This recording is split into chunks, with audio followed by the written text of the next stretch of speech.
I am Filipino-American. I'm a graphic designer and web developer. I am a writer. I am a spoken word artist. I am a first-generation Filipino-American. We are Kubo. We are Kubo. We are Kubo. We are Kubo.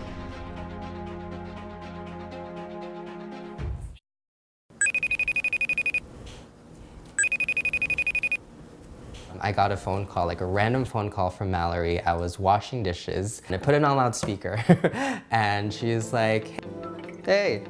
Hi, how's it going? Good, how are you? Good. And I really think it could become something. So you were the first person who came to mind in terms of someone I could talk to about this. Yes, and we shared similar sentiments about our role in this community and just how Filipino-Americans needed more of a platform. We're so creative, we have so many content creators out there, but how do we make this into one platform? And that's how it really started. Washing dishes, Mallory on speakerphone, and we were like, yeah, let's do it.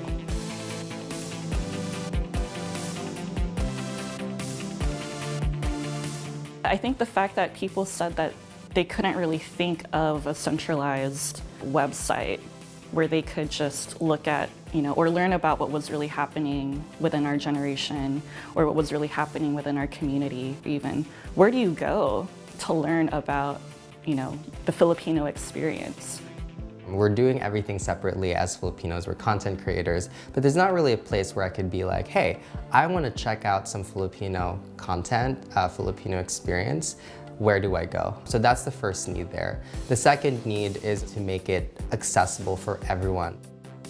We've covered a wide variety of stories, which I think is a direct reflection of what I truly believe in, which is there's no one way to be Filipino. There are so many ways in which the Filipino experience is really being lived.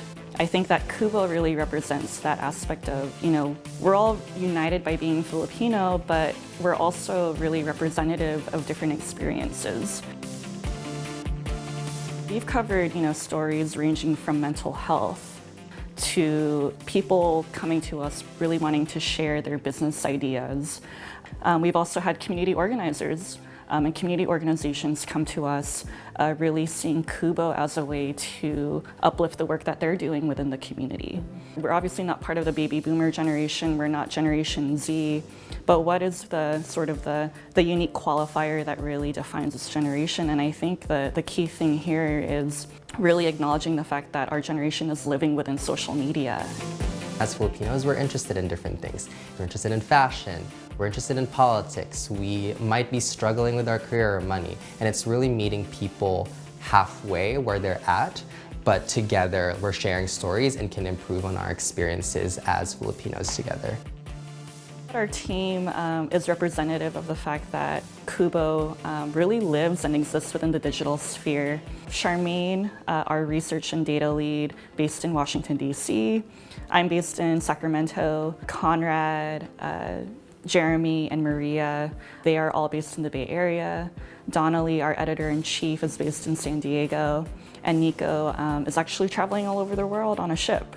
So the fact that we're in a bunch of different places really is representative of the fact that the solution that we've built is also touching different parts of the world. For Kubo, I see it continuing to grow organically. There's so much potential behind really being a media platform for Filipinos. Again, not just engaging the millennial generation, but really kind of being that household name in terms of where can you really go to learn about the experiences of Filipinos. The North Star for Kubo is to reach more people, reach more Filipino-Americans.